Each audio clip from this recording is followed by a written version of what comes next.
Não se turbe o vosso coração, credes em Deus, credes também em mim. Na casa de meu pai há muitas moradas, se assim não fosse, eu vou-los teria dito, pois vou preparar-vos lugar.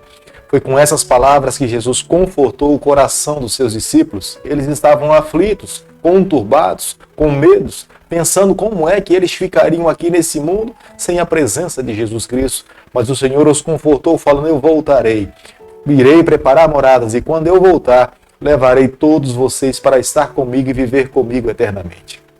Essa esperança move o nosso coração a cada dia. A cada dia, quando saímos da nossa casa, o nosso coração é arrebatado a esse pensamento, nessa esperança de um dia nos encontrarmos com o nosso Deus e vivermos com Ele por toda a eternidade. Deixo com você também uma parte da Bíblia do livro de Provérbios, capítulo 14, o verso 11, onde a Bíblia diz o seguinte: a casa dos perversos será destruída, mas a tenda dos retos florescerá. Provérbios capítulo 14, o verso 11. Aquele que não ama a Deus, os seus dias estarão contados, mas aqueles que amam ao Senhor viverão com o Senhor por toda a eternidade. É por isso que a Bíblia fala que a casa dos perversos será destruída, mas a tenda dos retos, essas irão florescer, irão realmente prevalecer diante de todas as dificuldades. A cada dia nesse canal nós estudamos um capítulo da Palavra do Senhor. E nessa manhã eu convido você a ter nas mãos a Palavra de Deus no livro de Salmo, capítulo 102, o versículo 1 e o versículo 2. Ouve, Senhor, a minha súplica, e cheguem a ti os meus clamores. Não me ocultes o rosto no dia da minha angústia. Inclina-me os ouvidos no dia em que eu clamar, e dá-te pressa em socorrer-me.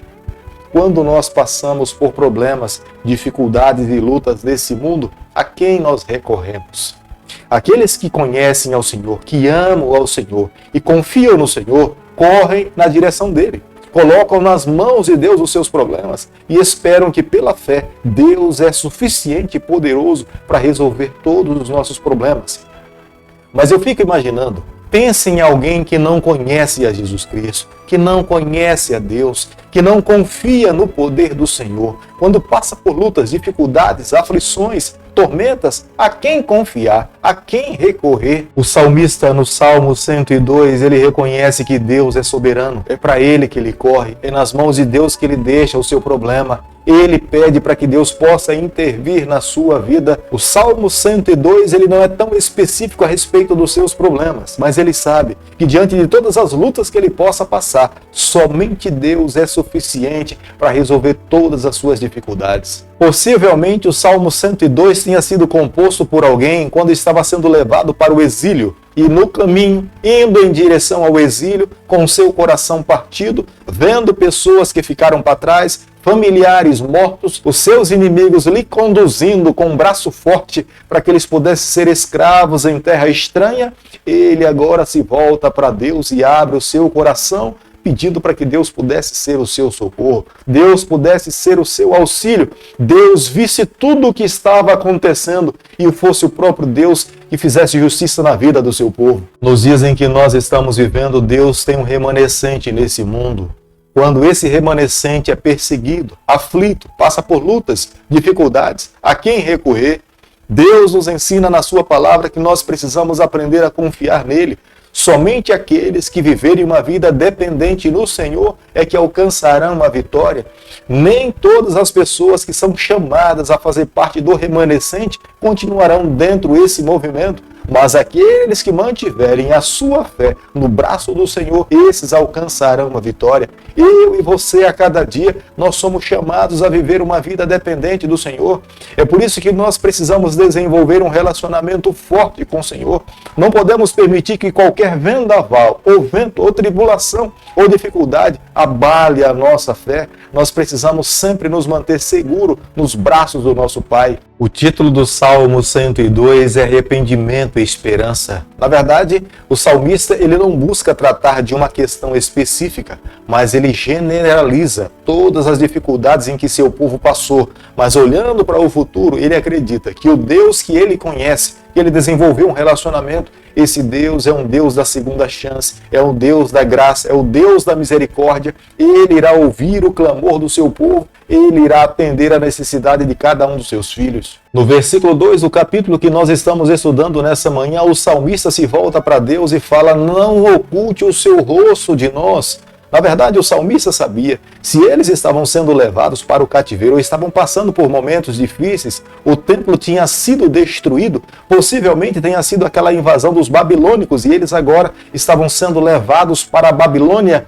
Ele sabia, se isso de fato era real, era porque Deus tinha permitido que isso pudesse acontecer, porque o Deus que ele conhecia, o Deus que ele desenvolveu um relacionamento, ele sabia que esse Deus era um Deus poderoso, um Deus grandioso.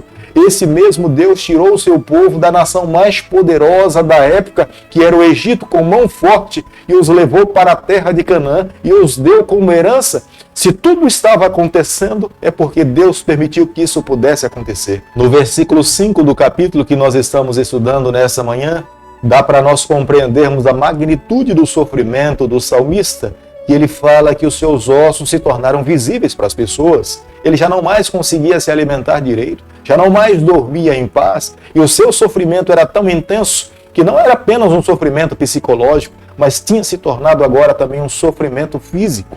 Ele se compara a um pelicano no deserto. O pelicano é uma ave que vive solitária no deserto. Ele se comparava a essa ave pela solidão que ele estava vivendo. Aqueles que se aproximavam dele não era para lhe falar bem, mas aqueles que se aproximavam dele lhe traziam más notícias e eram seus inimigos. Viver dessa forma, ele jamais conseguiria viver tranquilo. Por mais que alguém lhe trouxesse o manjar do céu, por mais que alguém lhe trouxesse a melhor comida, diante de todo o sofrimento que ele estava passando, tudo que ele comia é como se fosse a própria cinza. Não tinha sabor, era algo que não lhe traria nutrição. Por mais que ele comesse, não lhe faria bem. Na verdade, ele estava vivendo momentos tão difíceis que ele acreditava que estava à beira da sua própria morte. No versículo 12, nós podemos ver a fala do salmista falando para Deus e afirmando um dos atributos do Senhor. Ele não muda, ele é sempre eterno.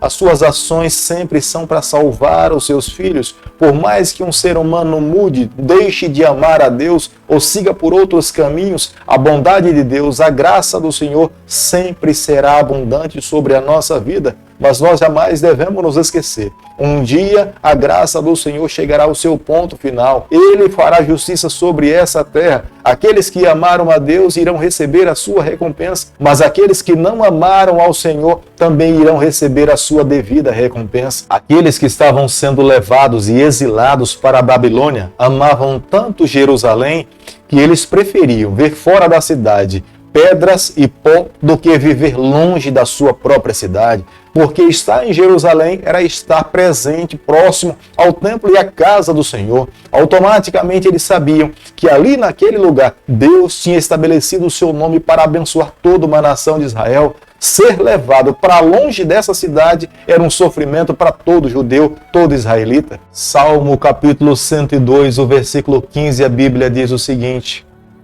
todas as nações temerão o nome do Senhor, e todos os reis da terra a sua glória.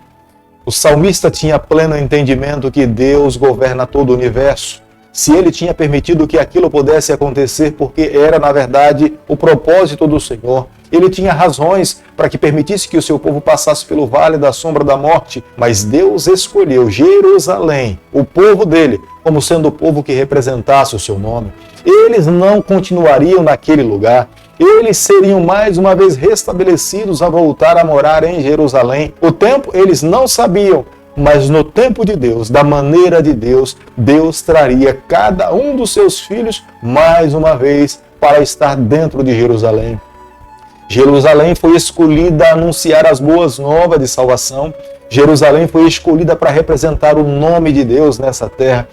Através de Jerusalém todos os povos seriam abençoados, porque quando Jesus Cristo viesse a essa terra, foi esse povo que Deus escolheu para ser os representantes do Senhor, para anunciar as boas novas de salvação. O salmista tinha plena consciência de uma coisa: nesses momentos de lutas e dificuldades, quem na verdade poderia socorrer o seu povo era o Deus Criador dos céus e da terra. Ninguém mais poderia fazer nada pelo seu povo. Nenhum líder, sem a bênção de Deus, jamais conseguiria resgatar o seu povo da nação de Babilônia. Somente o Deus de Abraão, de Isaac e de Jacó, Criador dos céus e da terra, é que poderia livrar o seu povo desse sofrimento em Babilônia. As doenças emocionais acabam em algum momento atingindo a nossa saúde física. É por isso que a cada dia nós temos que recorrer ao Senhor. Não quero dizer a você que nessa terra Deus não tenha seres humanos capazes, habilitados, preparados, médicos e até psicólogos e psiquiatras que podem nos auxiliar e nos ajudar. Mas nós não podemos nos esquecer, é Deus que dá o conhecimento a essas pessoas, é através deles que nós somos abençoados, é buscando a Deus que também nós encontramos forças para vencer as lutas diárias da nossa vida. No mundo em que vivemos, a cada dia que vivemos, reconhecemos que esse mundo está em ebulição. Muitas vezes nos perguntamos o que irá acontecer amanhã, o que irá acontecer na próxima semana. Na verdade, a cada dia que vivemos, vemos claramente que a palavra de Deus se cumpre ao pé da letra. Com a entrada do pecado nesse mundo, tudo se tornou uma rebelião contra Deus. Tudo conspira contra o nosso Salvador. Aqueles que amam a Deus e são filhos do Senhor são o alvo da ira do mal. É por isso que nós temos que nos refugiar em Deus. É por isso que temos que buscar mais ao Senhor. É por isso que a nossa fé precisa estar fundamentada na palavra e na pessoa do nosso Deus, para que a cada dia que vivamos mais para o céu e menos para essa terra. Aqueles que amarem mais a Deus, menos os deuses desse mundo,